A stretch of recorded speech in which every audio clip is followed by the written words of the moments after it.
Namaste viewers, welcome to Gnanadegula channel. Today we will try to go through the Patanjali Yoga Sutra, 44th Yoga Sutra. This Yoga Sutra is from Vibhuti-pada, the third chapter of this Patanjali's Yoga Sutra. The Yoga Sutra goes like this: bahir-akalpita-vṛttir mahā-videha tataḥ prakāśa-āvaraṇa-kṣayaḥ. Let us go through the meaning, complete details of this word by word meaning, and then go to the summary and some understanding, deeper understanding of this sutra. Now, this Patanjali Sutra is talking of bahih, outside, external. Bahih means outside, external. Akalpita, unformed. Kalpita means it's already there is some form for it. Akalpita means not yet formed anything, not manufactured, not artificial, or not. It's not at design, something like that. Akalpita-vṛttiḥ. He is talking of activity. Vṛttiḥ, modification of the mind, operations, activity, all these things come in vṛttiḥ. Bahih akalpita-vṛttiḥ Mahavideha, the great bodiless state. Deha means body, videha means there is no body, and then Maha means the great bodiless state. That means it is, he terms it as a great thing, this bodiless state, transcending the sense of physical form. It is a kind of transcending, it's going beyond the physical form.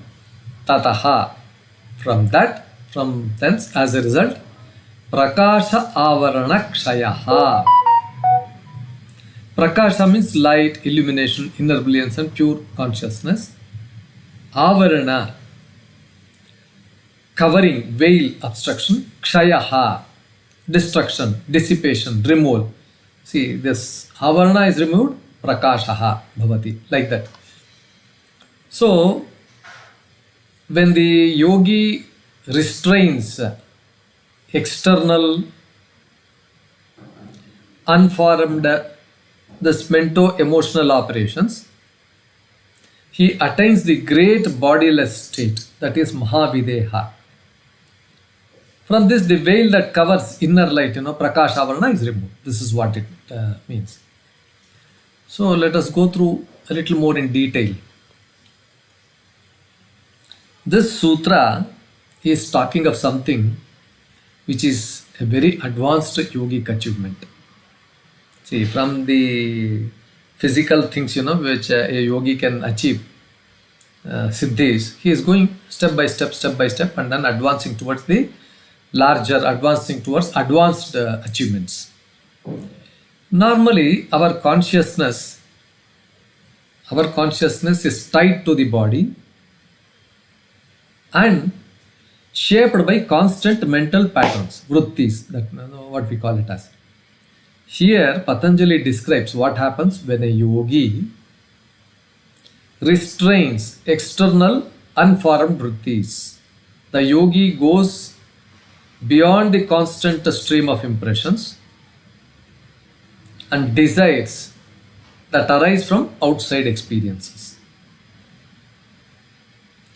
These vṛttis are akalpita. So, they are not consciously manufactured. They are not there. But they arise automatically from contact with the world. By restraining them, the yogi no longer projects outwardly. See, now this, and then this, he is separating whatever the outside world and this, this consciousness, he is separating them by all these processes.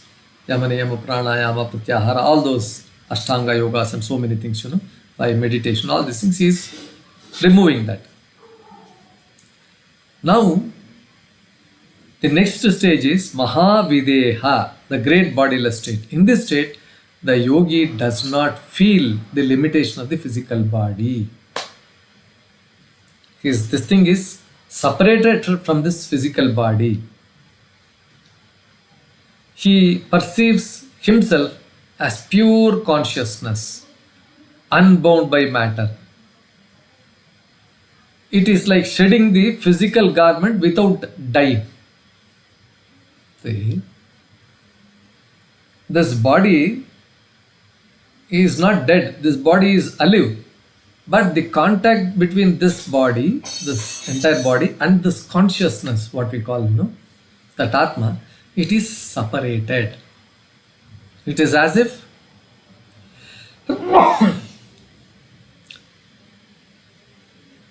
he is like, it's like a, sorry, it's like a garment. He has removed it without dying.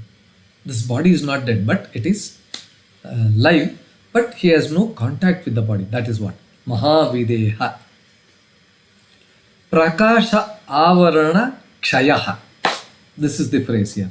Prakāśa-āvaraṇa-kṣayaḥ. That means, once freed from the bodily identification, the yogi dissolves, yogi removes the veil of ignorance, that is avarana, that is covering him.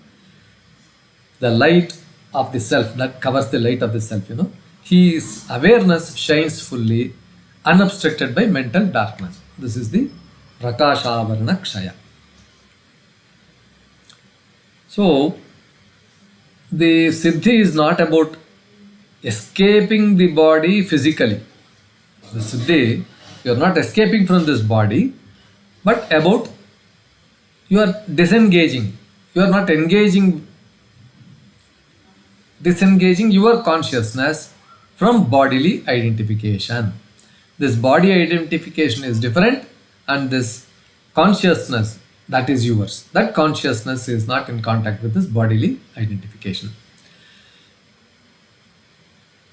But here a question arises. The yogi will still inhabit the body. The yogi is still in the body, but he no longer feels bound to it. He no longer feels in that he is free from this body. That is how it is to be understood. So here Patanjali, some kind of a warning he is giving indirectly. This is not liberation yet. Liberation is much far ahead. Even the Mahavideha yogi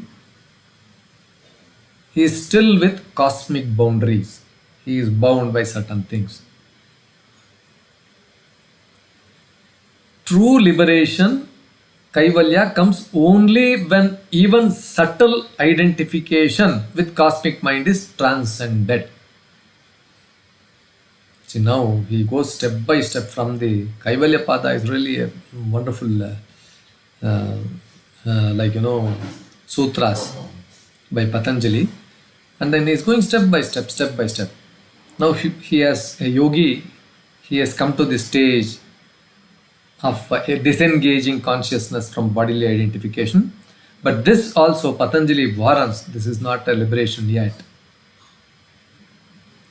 The liberation will come only when this subtle, the sukshma sharira, the subtle identification, sukshma grahike,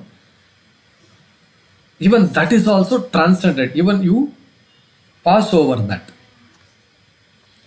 So, this sutra highlights the danger of mistaking siddhis for final liberation. This siddhi, he says, it is not final. You should not consider that this itself is moksha. Many yogis of the past became content to this bodiless state, but did not go further. So, there are a lot of examples from tradition. Sri Ramana Maharshi often described states where he no longer felt his body, but pure awareness remained. Whatever that happened to the body, he was not bothered. He did not feel those things. There are a lot of yogis in the Himalayas. They are said to sometimes enter deep samadhi, where they appear as lifeless bodies, yet their consciousness is free and radiant. So there are some texts which refer to yogis who the Mahavideha state, like in a Yoga Sudhakara by Sadashiva Brahmendra, all those things, could stay without breathing. Mahavideha state could stay without breathing or food or taking food for long periods, because their awareness was no longer tied to this bodily needs. Awareness was totally different, this body was different. Because awareness didn't want anything, this body would remain there. That's all, like this. The word Mahavideha is not ordinary Videha. Videha means without body. Without body means as in death. In the case of death, there is no conscious has not left, that prana has left the body. It is a conscious transcendence of the body while still it is alive. It's a conscious transcendence of the body while still one is alive. Prakāśa-āvaraṇa-kṣayaḥ. So that means the removal of the last veil that covers the Atman's light. It is like the sun shining after clouds are gone. Avarana, clouds were covering the sun, and they go away, sun shines, like that it is. Some commentators like Vyasa, Bhoja note that this sutra points towards pratyahara at the highest level, where even the seeds of outward projection dissolve. Now, we'll go through some Sanskrit sentences so that we can try to understand it a little bit better. Yoginaha sharirabhimanaha manaha na asti. It's a wonderful statement. Yoginaha sharira abhimanaha na asti. For a yogi, identification with the body does not exist. For a true yogi, he does not identify with his body. Mahavidehavasthayam atma kevalam prakāśate. In the Mahavideha state, the self shines alone. Ajnānāvaranam nashyati. Here the veil of ignorance is destroyed. This is how it is to be understood. So the sutra tells us that when the yogi restrains external, unformed mental patterns, he transcends body consciousness and enters the Mahavideha state. In this state, he becomes free from the sense of body and experiences the pure light of consciousness. But again, here also Patanjali, very gently reminds us, this is not the end of the journey. It's only a step. It's only one step. Liberation requires going beyond even this extraordinary siddhi. He calls all these things as siddhi. So viewers, with this explanation, a detailed explanation, of course I have been repeating many times these things, but it's only to put some emphasis on the sutra that I'm trying to repeat. It is not that even after many repetitions, even after many things, it is very difficult to understand. Anyway, thank you for your valuable time in listening to this. Please like, share and then subscribe to my channel. Please post your comments in the comment box. Thank you viewers.